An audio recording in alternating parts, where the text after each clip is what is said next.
Hello. I need to make this video, and I didn't really just want it to be my ugly mug, so I figure I'll put it in director's view and I will say what I need to say and let y'all watch my goofy dog while I do it. It's not the most pleasant of topics, but it's something that I've been asked about a lot over the last couple of years, I guess. Excuse my appearance. I have been moving. I've been busting my butt for the last several days, so you get what you get. This is our new little side run for the doggo. He's loving having a yard, so that's a bonus of moving. But yeah. So anyways, this is my badly in need of a paint job swing. Our cushion covers are coming.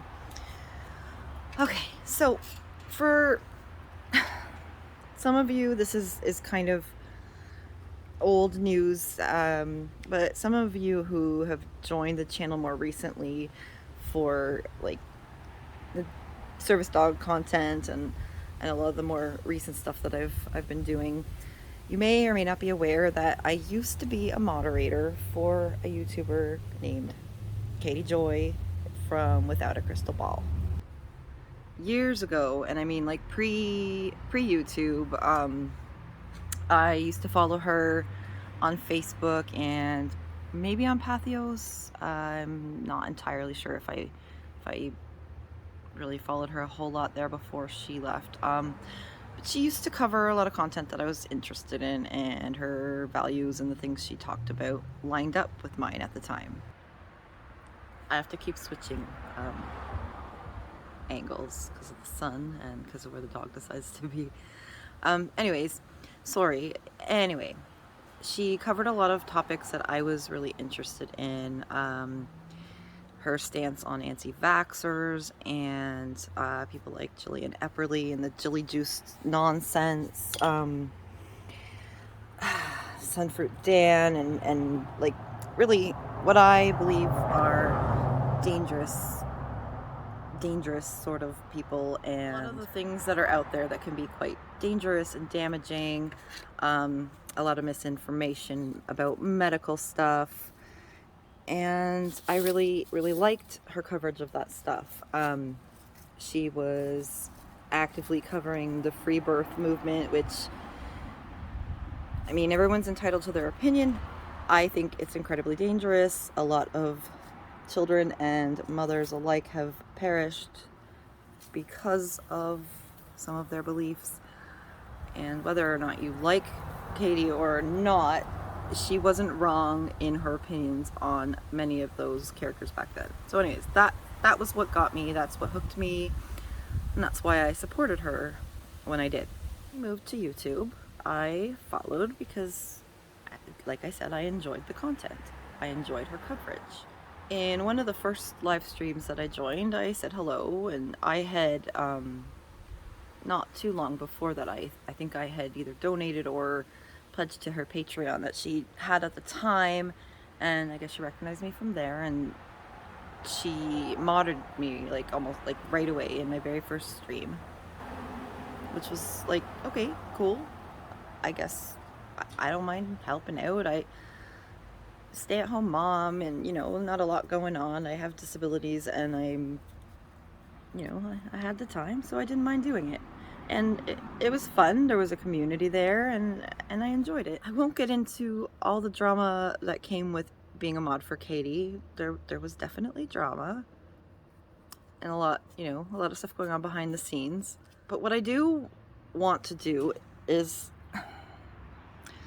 I want to correct some things that I've seen and heard, and sorry, this is a terrible angle, and I find it frustrating because there is a very toxic level of anti-KJ, and I understand and I agree with a lot of the criticisms that are out there, but some of it is just really beyond any level of acceptability, in my opinion.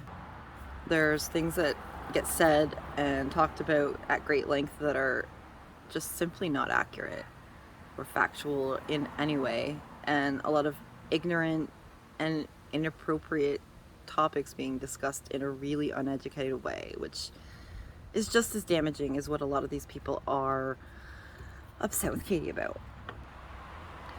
Some of the lies I want to correct too come from other ex-mods. Being forced to donate or super chat never happened. Never ever did she even imply that we should donate or we should send super chats. Yes, we were encouraged to encourage the chat to do such things, but never was it expected, and we certainly didn't pay to be a moderator. Nobody's going to pay for that. So yeah, anyone who has said that that happened, I'm not even going to bother naming names because it's just not important, but it never happened. They're absolutely lying. When she got memberships and she had her Discord perk, her moderators were not expected to join. They were not forced to do anything. We were given access to the Discord and to membership perks and stuff, whether we joined or not. I did join at the lowest tier because at the time I was able to, and at the time I was, I was still supportive, despite some of the issues that I always kind of came head to head with Katie.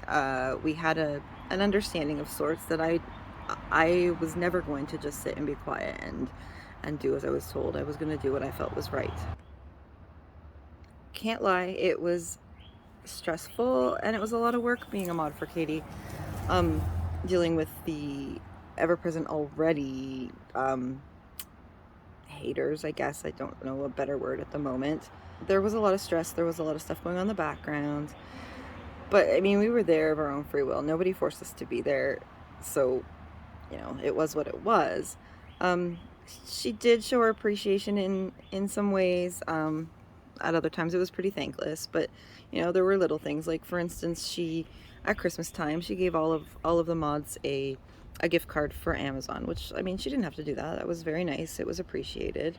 I think there's some social skills potentially, like showing appreciation isn't a strong suit. Really, that's about all I want to get into in that aspect. Like, the rest of it's irrelevant drama, and it's been talked and talked and talked, and it just really doesn't matter. There's other X mods, you can go and listen to their stories if you want that sort of a video, but that's not what this is going to be. More so, I want to share some things and maybe educate a little bit to the receptive part of the anti-KJ community, because there are some of you out there that have been fair and critical where criticism is due, and I appreciate that. Like, I appreciate those channels. You can have an opinion. You can dislike someone for whatever reason you want to dislike someone. That's perfectly okay. It's when things get dirty and inaccurate and problematic that you become worse than the thing that you're supposedly trying to expose. What I will tell you is why I left. Why I personally left being a mod, why I left the channel completely, and completely have separated myself from Without a Crystal Ball. It was a bit of a process, I guess. I was seeing things I didn't like, and like I said so, and we would sometimes butt heads, and one of Katie's biggest problems was paranoia, and she was going through a lot of legitimate things at that point that contributed to that, and I can't entirely fault her for that, because there was stuff going on. There are people who have been deliberately damaging and deceitful beyond what is reasonable, if that makes sense. Just moving so you can see the doggo instead of me again. So as we all know, when she moved to YouTube, this became her job. Her content was changing. She needed to change it to make it marketable, to make it monetizable, and there's no fault in that either. A creator has a right to do what they want to do with their channel and to make money off their channel. Like, I don't fault her for that. And I think anyone who does fault her for that is slightly hypocritical, because we're on here for a reason. Like, I don't make any money on my channel. Yeah, the odd video might get some ads, but I might get paid out every 4 or 5 months when I hit that threshold. Like, there's pennies in it for me, because that's not why I'm here. I'm here to have fun with my channel, to talk about things that are important to me, to help right now. Like, obviously, you know, like, my main focus has been the service dog stuff, but it changes, and I don't really have a niche. I don't fit into one category. I call this channel like a mixed bag, you know. Like, I've got some true crime, I've got some drama, I've got some call outs, and I like it that way. But because it's that way, I will never draw in a huge loyal crowd, because there's just not enough of the same content.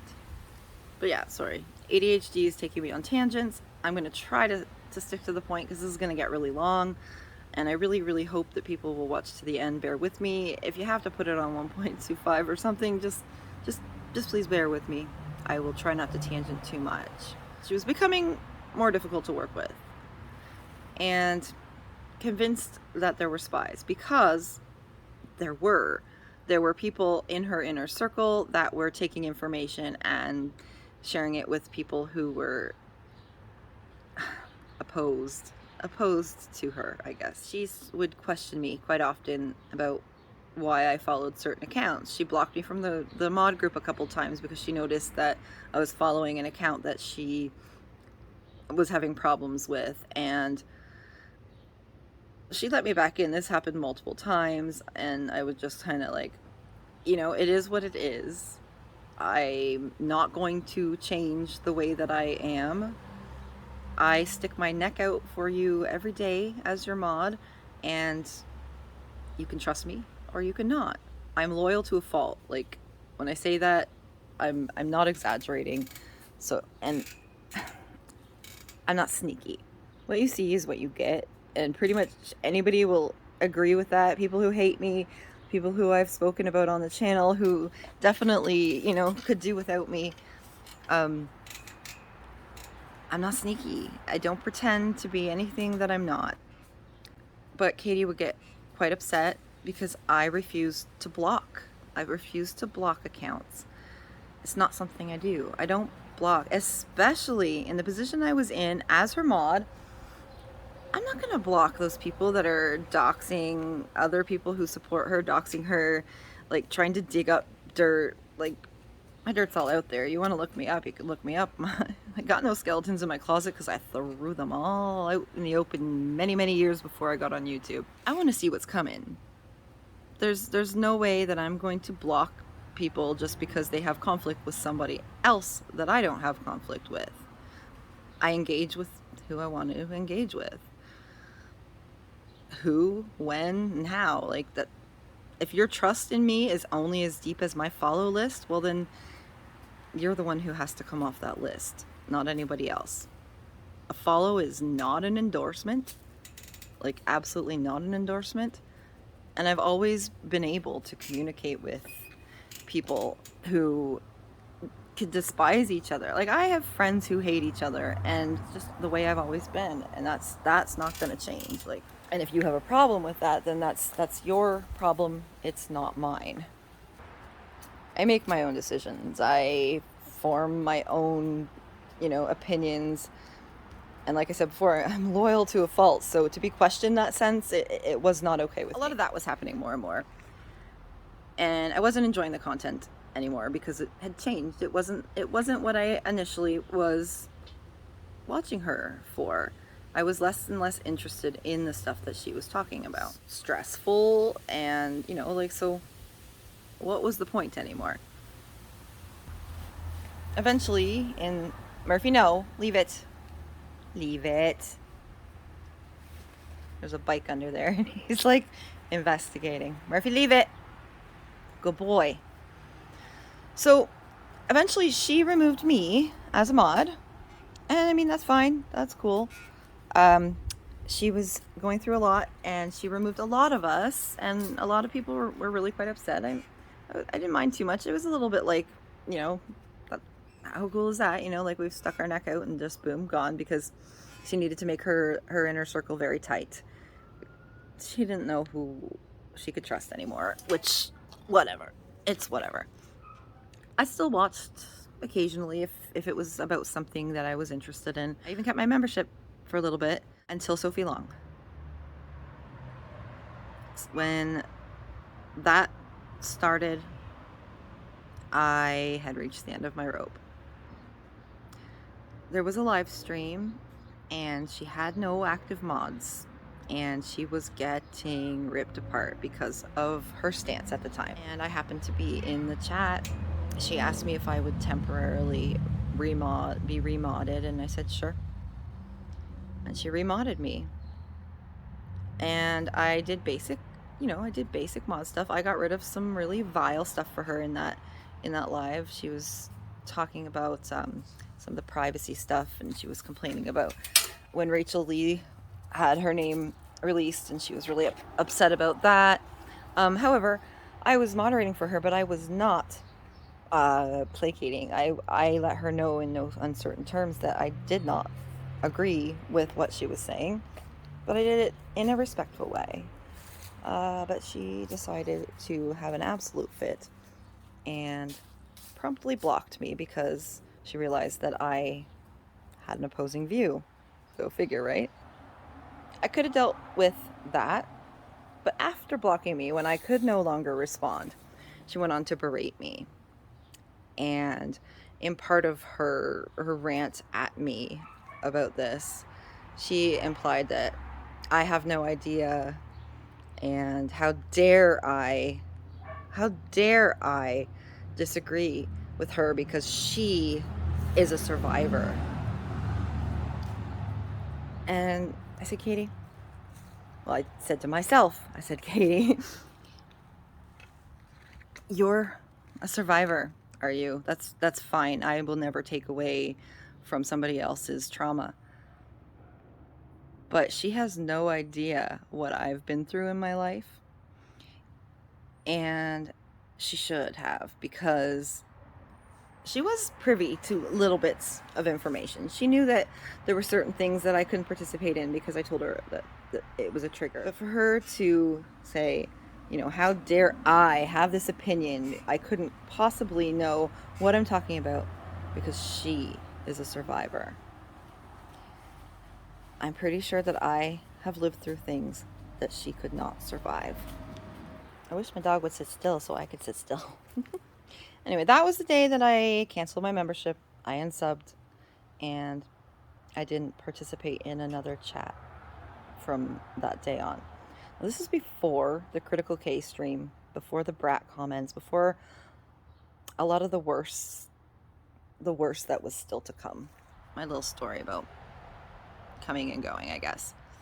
I've watched some channels who criticize FAIR.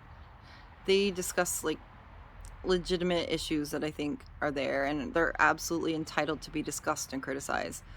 But I've also seen a lot of obsessiveness, a lot of attacks in a way that's just, it's disgusting. It's far worse than anything that she's being accused of doing. And attacking her appearance and her marriage and doing things in the name of exposing KJ. And a lot of these players really are far worse in their behavior towards her than anything that she's done to any of them, or in her coverage of people. I don't agree with a lot of the things she says and a lot of the things she does, but it doesn't justify the hate campaigns. I really don't. I do not agree with it. I can't get behind any of that. I agree that she's done some really deplorable things. She's said some awful things. She's doxed innocent people out of anger, insulting and accusing, giving inaccurate information, refusing to acknowledge so many mistakes, and then doubling down. I don't disagree with any of that. None of that's okay. But it still doesn't make the flip side okay. For me, the most unforgivable thing that I personally take issue with from Katie is something she said before a lot of this happened that I wasn't wasn't aware of. It was a stream where she was talking about, I believe it was about Gypsy Rose and Dee Dee Blanchard and her boyfriend who was autistic, and she said that she believes that any autistic person could be convinced to commit a murder. And then when asked if she thought her son could be convinced, she said yes. Her son was little, 6-ish, around that time. And to put something like that on her kid, I couldn't believe it. And to put that on the autistic community, like, to say that they're so easily manipulated that any of them could be convinced to commit a crime, like a crime period, but murder. I have ADHD and an autism spectrum disorder. I'm autistic. My son is autistic. I'm also an ASD specialist, and I worked for 17, 18 years very, very closely and very intensely. No, Murphy. With autistic children, youth, adults of all different levels of ability, and that comment struck me to my core. I was not aware of that comment until after a lot of this had passed. I think maybe about a year ago is when I first saw that. I didn't watch that interview, I guess. It may have happened during the time that I was moderating, but I think it was before. I'm not entirely sure. Had I, it would have been a conversation. I would have immediately confronted that with her, and if she had doubled down on that, then it would have been it then, like, because that's an ignorant, awful thing to say. I'd have been gone. Now, for some of the misinformation that I want to talk about. Her son is autistic. This gets discussed a lot, and it gets discussed in a really inappropriate and damaging way. Now, back when I first came on board with Katie and we talked a lot, I saw a lot of medical documentation, and I also have training and medical education in my background. Like, I know how a lot of this stuff works. I know how a lot of this stuff works in a way that I think a lot of creators maybe don't understand either, and should before they discuss things. He was given the diagnosis because he fit the criteria. Plain and simple, he fit the criteria. So later on came a diagnosis, a medical diagnosis, that actually explained a lot of his symptoms and could have meant that the initial diagnosis was wrong. But when the medical condition became manageable and he was being treated, the symptoms didn't resolve. So all in all, regardless of if he has a medical condition that caused these symptoms to develop or not, he's autistic. He's diagnosed, he has the symptoms. Doesn't matter whether the cause is something that was present organically at birth or this medical condition caused things to happen that looked like autism. He is autistic. And having that diagnosis is key. Like, he needs the diagnosis to have doors open for him, to have the resources, the services, the therapies, because regardless of what causes those symptoms, autism requires the treatment in the same way. He's autistic and he has a medical condition. It's not one or the other. One of the other things, I hear a lot of people saying that he doesn't need a wheelchair and this and that, and she lies, and I've seen him running. Hypotonia is real. It's very, very real. A lot of kids can look mobile and they can walk and they can run in the little clips that you see them, but the muscle weakness means they're limited in endurance. And don't think you're clever when you say, I saw him running, he doesn't need that chair. You don't know his limits. Don't assume to know his limits. Just because you don't like his mother, you just can't. You can't make those assumptions. just like you can't make assumptions about his tube. I have worked with so many children with feeding tubes. Hi. With all different kinds, G tubes, J tubes, GJ tubes, nasal, like, and for so many, you dirty Murphy, for so many different reasons, like, feeding tubes are not always just the only way to get food into a child, a human being. Actually, an adult can need one as well. A lot of kids only need the tube for meds because they need them absorbed super fast, or because for whatever reason they can't metabolize when it goes in and has to go through the entire digestive tract. And some need it because they cannot digest or absorb enough of the nutrients to survive. More kids than not that were on J tubes or G tubes actually did take food by mouth.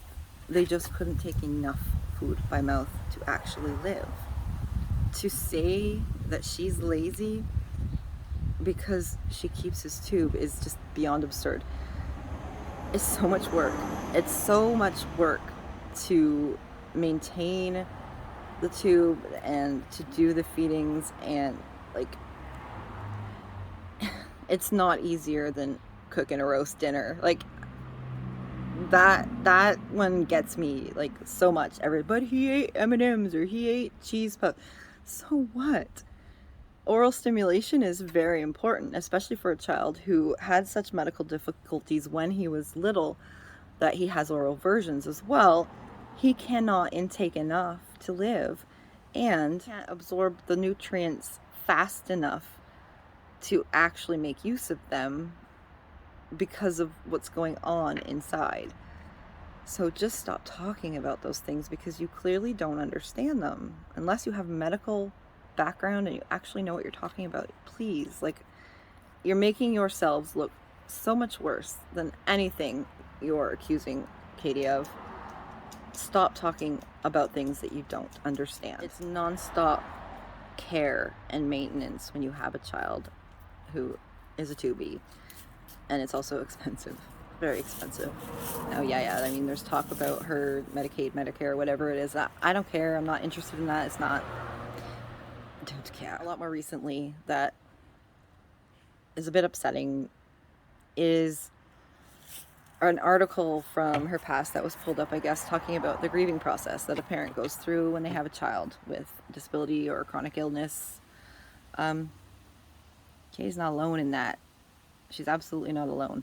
We love our kids, but there is a very normal phase that happens before acceptance. It's so hard to articulate. It's never directed at the child, ever, but the situation. And we do grieve. We grieve for that dream, that imagined, healthy, carefree, pain-free child that will never be. It's like a death of sorts. Obviously, it's not the same. You have your kid, you love your kid, you wouldn't be without them. But it's a grieving process, and any trained psychiatric professional, medical professional will validate that. And it's just like the stages of grief that somebody goes through, hopefully ending in acceptance. And then it passes, and that's when you realize that, we're blessed with a child we love more than we can even articulate. Like, it's just something beyond what we understand. And then we become determined, and we become advocates, and we learn how systems work and how resources work so we can help our kids become the best that they can be. And that's the point that somebody has to get to. To say that it's bad to acknowledge the initial shock and all the feelings that come along with a serious diagnosis it's damaging, because there's a lot of parents out here who've gone through those stages ourselves. And if you judge those things, you become the thing you're calling out. So you can't justify bad behavior by saying she did this and that, and it's so much worse. Why stoop to a level that seems to upset you so much? Do I think Katie's Mom of the Year? Nope. But I don't believe that she doesn't love her child, or that she's harmed him in the way that a lot of people have implied and outright claim to believe is true. Like I said before, there's valid reasons, good reasons to criticize, but there's no reason to fabricate or look for something that's just not there. So I guess at the end of the day, I just really hope that people can be better, be honest, and don't be worse than the people that you're criticizing. Seem to have lost my dog again. And if you made it to the end, I appreciate it. I had a lot more in my head that I wanted to say initially, but I've kind of gone on so many tangents that I've lost it. I may do, an update to this. If there's something that I started to talk about and you wanted to know more about or whatever, I'm an open book, and you can leave a comment or you can reach me on social media. Same username, Anthropolis on Twitter and on IG. Just leave me a comment that you've sent me something, because everything seems to get filtered. And that's it. And thank you so much for your support. And I'm hoping to get back to my regular content soon, now that our move is just about done and we're almost settled. You only see in the backyard because it's crazy inside. It's been a lot of work. Got lots of new cool training stuff I want to show you. As you can see, Murphy is loving roaming his backyard. Got a cute little clip of him and Artie playing together in the backyard. They're finally learning to coexist, so lots more fun coming. Thank you all for your support, and love you all, and see you soon. Bye.